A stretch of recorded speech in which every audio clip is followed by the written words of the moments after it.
You're listening to episode 8 of Literacy in Color. Today's coaching conversation is all about feedback, and we're chatting with my good friend, Alicia Drozd. We were actually literacy coach colleagues together for a season. So Alicia Drozd is a literacy coach and consultant affiliated with the Rutgers Center of Literacy Development in New Jersey. With over 17 years of hands-on experience in education, Alicia has collaborated closely with educators to implement cutting-edge research in practical classroom applications. Alicia graduated from the Rutgers Graduate School of Education, earning her master's degree in education and a reading specialist certificate. And before becoming a literacy coach at Rutgers, Alicia worked as a classroom teacher, interventionist, and a district coach. I can't wait for you to hear everything Alicia has to share about delivering feedback. Welcome to the Literacy in Color podcast. I'm your host, Michelle Sullivan, a science of reading advocate with over a decade of experience as a reading interventionist and literacy coach. I'm passionate about making evidence-based instruction both effective and engaging. If you're interested in captivating our learners on reading fluently and understanding language, or as I like to call it, keeping it colorful, then you've found the right place. Each week, we'll explore intriguing lit bits and practical strategies around the science of reading and structured literacy to help you be colorful and teach colorfully. Are you ready to bring literacy to life? Let's color outside the lines and make an impact together. Hello, everyone. Welcome to our next episode in our Coaching Conversations series. And today's episode is extra special because I have a good friend of mine joining us, Alicia Drozd. And Alicia is actually one of the first literacy coaches our district ever had. And when I became a coach, we were coaches together as a team. There were 4 of us. So I have so much experience working alongside Alicia, and I just know that she has so many helpful nuggets to share with you today. So welcome to the show, Alicia. Hi, thank you for having me. I'm so excited. Of course. So can you share a little bit about your coaching journey? How long have you been in this role, and maybe what inspired you to be a literacy coach? So my coaching journey was quite accidental. I had gone back to school for a reading specialist certification after I had a student who truly struggled, really came to me as a 4th grader, and she could not read words. She could comprehend or read aloud amazingly, but couldn't read words. And I said, I need to know more. I'm hungry for knowledge, and I don't have enough knowledge to teach this lovely child. So I went back to school and I graduated. And as soon as I graduated, my district was like, we're going to have a coaching program. We want you. Apply. So here I am. I went back and was able to use everything that I learned in that program that I got for this one child that I just knew I need to learn more for to spread my knowledge of literacy throughout the district. And then after about 7 years in my district, I moved on to Rutgers University Center for Literacy Development, where I go throughout the state to support school districts in all kinds of different ways, some in classroom coaching, some coaching of supervisors, some support with curriculum materials, and giving PD workshops. Amazing. And that's so inspirational. I actually didn't know that tidbit about your inspiration to become a reading specialist. That's really special. And the hungry for knowledge part is so you, Alicia, because I feel like you are always looking for the next book to read, looking for the next workshop. You have always been, even as a coach, looking to hone in on your craft. And I love what you're doing for Rutgers. It's so, so amazing. So today we're going to be talking about making feedback meaningful and well-received for teachers. Before we dive in, what do you think is one of the most important qualities for a coach to have? I think an open mind. I think you cannot go in to work with an adult learners, teachers, and go in with your plan without getting curious about what the teacher's plan is. I think the most important thing is that coaches are curious. They're learners. They're learners not only from research and new books that come out, but they're also learners of the people they're working with. They want to learn more about who they are, where they're coming from, what their students are doing, what their beliefs are. I love that. And the curious aspect really rings true. And I think that when we're working with adults, it's actually so much trickier than working with children. With children, we can make our plan and execute it, no problem. And they are here for the show. But with adults, there are stronger opinions at hand and personalities, and you do have to be open minded to adjust your ways in being able to manage the workload. Yeah. Flexibility with adults, because when you go into a classroom and there's a teacher dead set on the way they're doing things, you are not going to go over and change everything in the classroom. Yeah, sometimes you need that on the spot adjusting. So when you're working with adults, part of the role of being a coach is delivering feedback. So do you have any advice for coaches to make their feedback not only meaningful, but well received? I think providing reinforcements and cues is really important. John Hattie did this meta-analysis. I'm sure many of us have heard of it, but he found that feedback with reinforcement and cues had a 0.92% or 92% effectiveness. And I think making sure that it's not just like, try this, but it's, let's do this together. Let's do it again together. Let's try it again together. And let me give you some sort of reminder of what we're doing together. So if you're working with a teacher on maybe being more explicit in instruction, especially maybe when it comes to word study instruction, it's that like almost that I do, we do, you do. I'm going to show you how to do this. I'm going to do it with you. And then I'm going to hang out while you try it so I can give you some of that feedback, and not just jumping into the feedback, but really slow rolling it to the feedback where the feedback is more meaningful that way.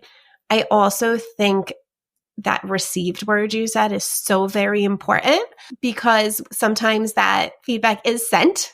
You said it, you think that the teacher got it or that the learner got it, and sometimes it is not received.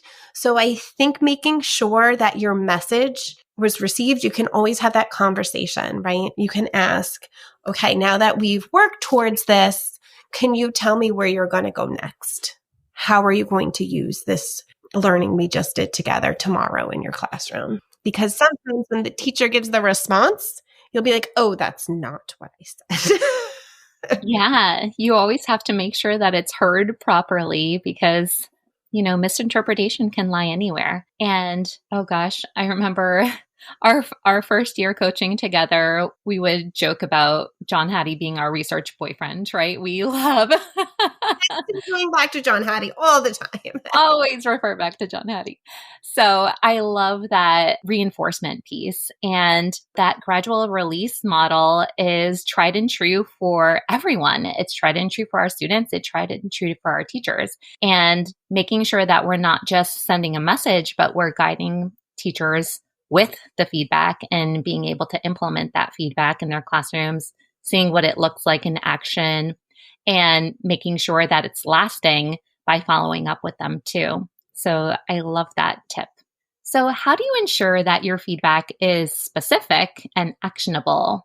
So when I think about providing teachers with feedback, I don't think of it as me just giving them a monologue of all the things that they should do or that they shouldn't have done.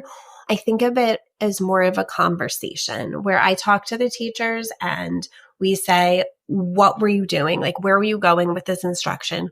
What was your goal? And then thinking about a plan. I was thinking like a 3-step plan. So first, I am going to work on, maybe if I'm going to go back to that maybe a small group in word study, I'm going to start by naming what I'm teaching today. So we know, my kids know right off the bat, let's write that down. We're going to make a little list. I'm going to name what I'm going to do. Then I'm going to model it. I'm going to pull out my materials and model it. Let's write that down. Pull out our materials to model it. Then I'm going to provide students some practice with the manipulatives. Let's write that down. So it's almost like giving them the steps of what needs to be done and having like a cheat sheet to follow those steps. And I like to think of things in steps rather than just make your instruction more explicit. Well, how are we going to do that? And I'm not just going to tell you What did you see when you watched me do it? What did you notice about what has been working and not working with your students? And then let's come up with like a little plan, a little 3-step plan for your instruction the next time. And I also think that follow through is really important. So it's hard to do a one and done coaching session. It's not going to stick with a one and done coaching session. It's not going to be, the actions don't matter, right? If I tell you do this and you're going to be great, here's my steps. Here's what we came up with. If I don't go back to that teacher in a day or 2 or a week to see if that plan we made worked, there's no accountability. And not that as adults we need another adult doing that, but it's helpful. I think often I just started working out on the Peloton, right? And the reason why it's so effective for me is because it's in my face, a calendar of the days that I worked out and a calendar of the days that I don't. So I almost think as being the coach, I am giving you those steps, but I'm also there to follow through with them and to be your piece of accountability. I love that. And in the beginning, you talked about not delivering a monologue. And so many times, I mean, how many times I'm sure people can relate to this. You sit through a PD and you learn a whole bunch of things. You sit through a couple of hours worth of content and you're like, well, that was great, but now what? And I think that's why coaching is such a wonderful role, because you have someone rolling up their sleeves with you, getting into the nitty gritty with you. And like you said, breaking things into steps can be so helpful, because even watching someone do a lesson, you're like, well, that was great, but how do I recreate this? But if you have somebody to break down each step with you and have a plan one by one what to do, it makes it more manageable to implement. So that is so, so helpful. All right. So what role does ongoing communication play in the feedback process? And how do you maintain an open dialogue with teachers throughout the year? So I don't think there is coaching without ongoing communication. I think that teachers need to feel like you're in their corner. When we say something once and we provide feedback once or a few times, there's not that relationship. And I think the number one thing a coach needs to have is a relationship. And I remember when I was interviewing for my job at Rutgers, Dr. Morrow had asked me, well, what's the most important thing that a coach needs to have? And here I'm thinking, is it knowledge? Is it communication skills? And what she had said to me is it's your relationship with the teachers that you're working with. And that's built through ongoing communication. If you're in a building, in a district, stopping by and just popping your head in and saying, how's it going? Even if you're not working with that teacher on a specific skill, I think that's so very, very important. And I think maintaining the open lines there, becoming more open and available to teachers and seen, right? If you're not seen, they kind of forget about you. I think they're like, oh, who's that person? Oh, maybe they'll be at a PD. Walking around the building and talking to your teachers really helps when you have to say something to them that maybe is uncomfortable. Maybe your feedback is not going to be so pretty, but you've built that relationship because you're continuously present and working. If you're in a place that has PLC meetings or teacher meetings, just popping in, even if they're not talking about literacy and they're talking about math, just to say, just checking, how's it going? The lines of communications are always open. And maybe you worked with a teacher on something, maybe perhaps you're doing a coaching cycle focused on questioning students. And your cycle is over, going back a week, a month later and saying, how's that questioning going, right? You're reinforcing that this wasn't just something we did together for a time. This is our way of being. We are learners and we're all doing this together. Yeah, that is really powerful. And gosh, even the casual piece. Teachers love to just chat with the coaches every once in a while. They want to hear about your kids and your husband and what you did over the weekend. And I feel like when you build this relationship and friendship with teachers, it bridges this approachability piece where they want to have you in their room because, hey, let's now talk literacy content and see how you can help me there. So that is really, really important. And I think it bridges the ability to talk content when you do have that relationship aspect. Yeah, I think that idea of being present, like actually present. I am here in the moment. I can listen to what you're saying to me. I can take it in, whether it's about how your car broke down this morning and you're having a really rough day, or your kids are graduating. But being a coach is being a listener and present. So when you have to give feedback or you're talking about academics, you're always there and present for them. You're kind of this person that's there in their corner fighting and cheering for them. Yeah, in their corner. I love that. Okay. Can we quickly compare and contrast feedback from a coach versus feedback from an administrator? So here's where I made a mistake as a new coach. I think everyone who maybe just started coaching could maybe have made this mistake. I made it very formalized when I first started coaching. I had this like cute little form and I wrote a little note and I thought it was really great, but it became intimidating, right? This like, oh, the paper. Alicia's coming with the paper, right? I think the big difference is that a coach has to make it very clear to teachers that this is not evaluative, that this is me supporting you in the way that you need to be supported. I'm here to give you some advice. I'm here to give you some feedback. I'm here to help you learn what you need to learn and help guide you through it. It's ongoing. It's not like a piece of advice. Now, I'm going to say a good administrator is going to have the same attitude. However, when we think about advice from administrators, we think about those teacher evaluations, right? We think about them like walking in with their laptop typing and it being more this like formal, this report of how you're doing. Are you a good teacher? Are you not a good teacher? But I do think there are similarities because there's so many good administrators that I worked out there that their advice and their feedback is often coaching feedback and not like you got a job, you're getting tenure or you're not, right? But it is in the way that the teacher perceives it is the difference. The teacher should perceive the coach as someone in their corner, someone, like I said before, someone supporting them, someone who's on this journey together. We're going to figure this out together. I know content and best practices. You know your classroom. Let's do this together. Often the administrator is looking at this like higher above person, kind of like looking down and letting you know if you're good or bad. That's really where I see the difference. Even though, as I say that, this is perception, right? Teachers are saying the administrators are looking down, saying you're good or bad. Often administrators are just coaches that have a little more say in the hiring process. Yeah, absolutely. And I think the key word you use there is non-evaluative. And you're so right. There are so many fantastic administrators out there giving such great feedback, but it is perception. And a lot of teachers are like, oh no, the people with the suits are coming in to watch me, because it can feel scary when you feel like you have to be on your A game. But really, a good administrator is just giving coaching advice as well. But definitely the perception of a coach should always feel warm and welcoming. So that is really, really helpful. And I remember another mistake I made as a new coach is I'd come in with my laptop. I don't even bring the laptop to teachers' classrooms anymore. Something about the laptop signals evaluation. Yeah, I know.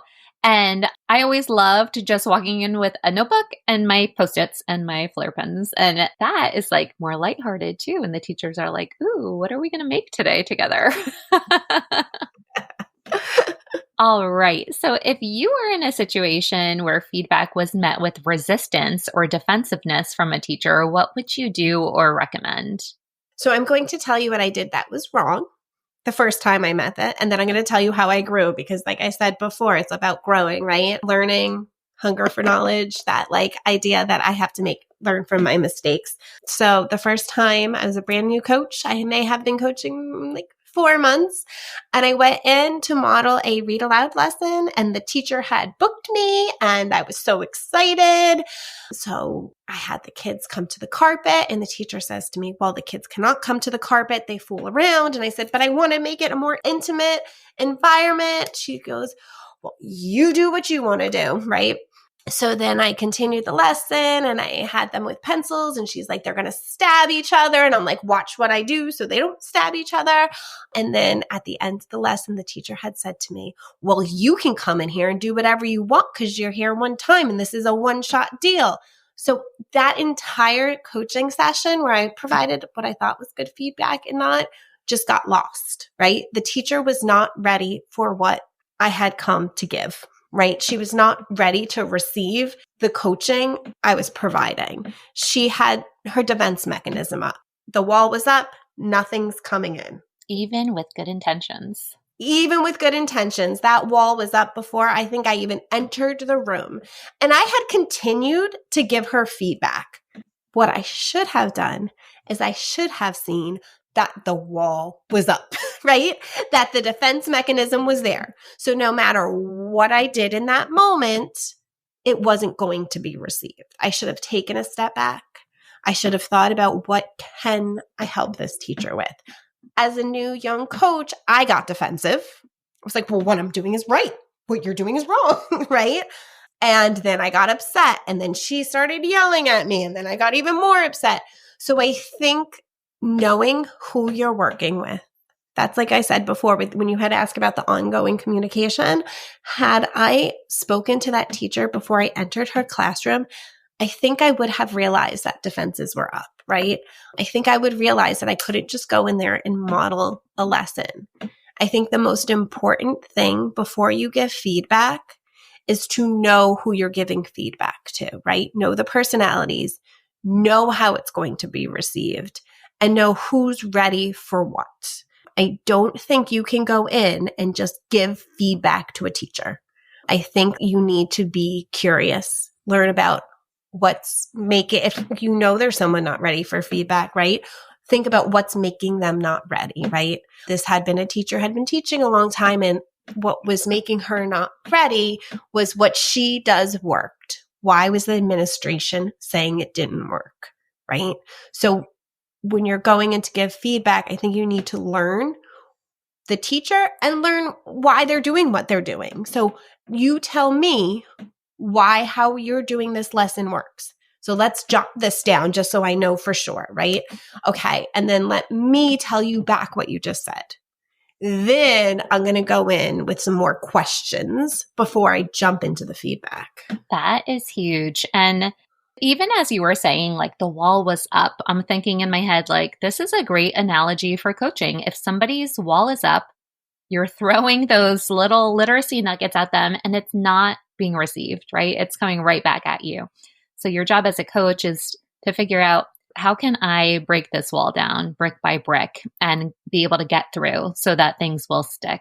So I love your idea of having those important conversations and even listening to the teacher, repeating back what they said, because like you said before, in coaching scenarios, sometimes you coached and it wasn't interpreted the way. The same goes for these initial conversations, saying back to the teacher what it is that they're wanting to improve upon. And I think one of the most important things with coaching is always like asking how the teacher wants to be coached. Like, I can't just give you advice on something you don't want advice on.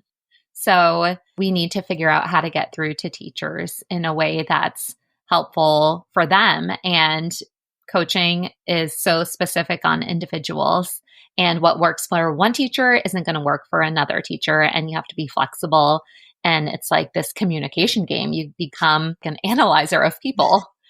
It's so funny you said what you said before, because my Instagram reels, and it was this one thing where it was telling husbands how to speak to their wives, right? And it says when your wife comes to you with a problem, you should first ask, do you want me to solve it or listen? And I'm like, that's perfect for coaching, right? When a teacher comes to you or you go to a teacher, you could say, how do you want me to receive what you're saying to me, right? Do you want me to solve it? Do you want me to give you suggestions? Or am I just listening right now? I know that is like so helpful for anything. I even can think about that for parenting. Like sometimes I want to vent about something going on with my kids. I don't want you to fix my problem. And sometimes teachers are the same. They just like, I need to vent to you right now. I don't need your advice.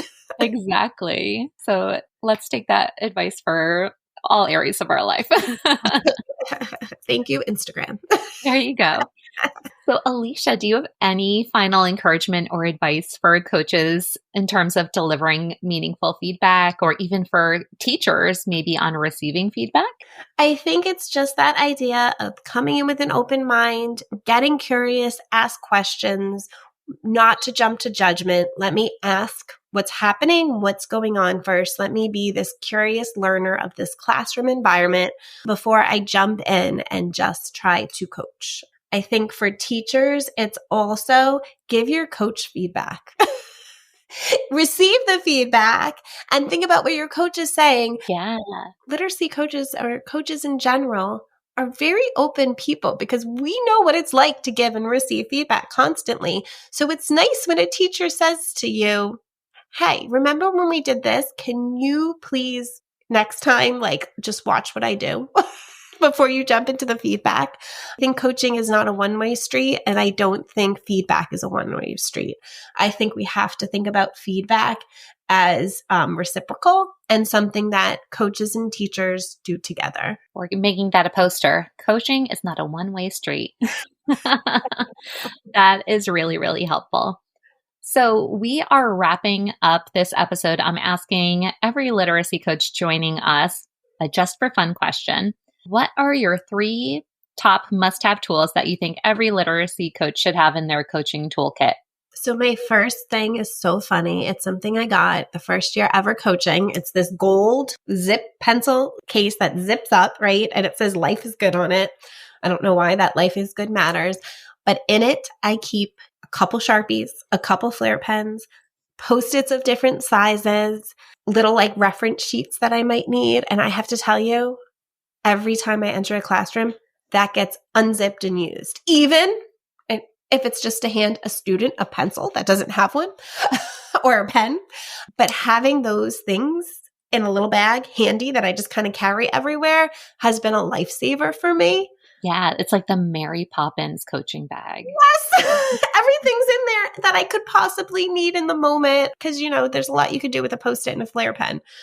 I think, too, the second thing I would say is to be a reader. If you are a literacy coach, you should be reading trusted blog posts. I'm going to give Tim Shanahan a shout out because he has become my blog post master. I can't wait to catch what he's written lately. He now has a podcast that I listen to. But to make sure you're making a habit of staying on top of what's going on in research, being a member of a journal, when the journal comes in, picking an article to read. But I think if you're going to be a coach, your knowledge matters. And I think your current knowledge matters. So maybe when you were in a classroom, something worked, but things are always changing and evolving and you know better, do better, right? And then my final thing I'm going to say one more time is an open mind is a tool that I must have as a coach. That is huge. I love all of those things. All right, Alicia. So this has been so wonderful. And I'm sure my listeners would love to connect with you further. So where can they find you? Well, with my partner in crime, my partner in coaching, we have an Instagram page called the Literacy Tipsters that we are posting on, and you can follow us there. And you can come attend anything if you're in New Jersey area at Rutgers University Center for Literacy Development. If you go to their website, you'll see a lot of our speaking series, and I am at every single one of them. And me and my literacy tipster partner are now doing a Literacy Leaders Institute, which will start in November, where we're trying to connect coaches. We actually have some out of New Jersey coaches joining us, but our goal is really to provide PD and connect coaches because sometimes when you're the only coach in a district, you feel very lonely. I know I was one of 2 when I first started, and a network and you're having people in your corner is so important. So you could join us for the Literacy Leaders Institute. I love it. And there is so few PD out there for coaches and especially literacy coaches. So the fact that you're putting this together, especially with yours and Erin's special brain power, you're like the masterminds over here. I know it's going to be fantastic. So this was wonderful, Alicia. Thank you so much for joining me. And I know that everyone's going to find this so, so helpful. Thank you. It was wonderful to sit down with you. You too. Thank you so much for tuning into Literacy in Color. I hope today's episode left you feeling both inspired and equipped with something new to add to your teaching toolkit. If you're enjoying this podcast, it would truly mean so much to me if you'd leave a 5-star review. It helps other educators find the show and join our colorful community. And don't forget to hit the follow or subscribe button so you never miss an episode. For more tips, tools, and resources, be sure to check out the links in the show notes at michelleandthecolorfulclassroom.com. Thanks again for listening, and I'll catch you next week. Until then, be colorful and teach colorfully.